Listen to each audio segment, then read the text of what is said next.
So John and I went and ordered some new wheels. Now we do have the classic wheels on there today, but we wanted to give it a little custom touch.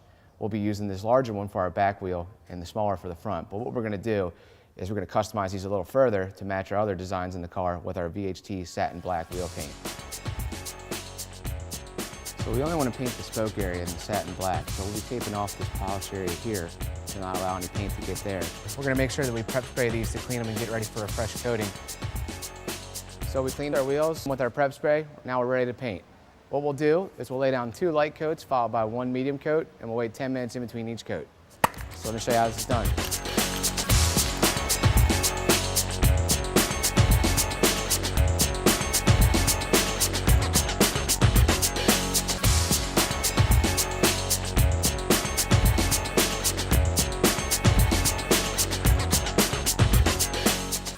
These have been drying for about 20 minutes, so we're going to get ready to peel the tape and see how they look. This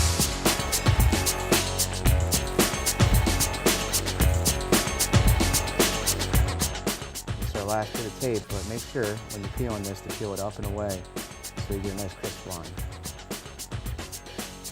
So we use our VHT wheel paint on our new wheels to give it a custom look, and they look great.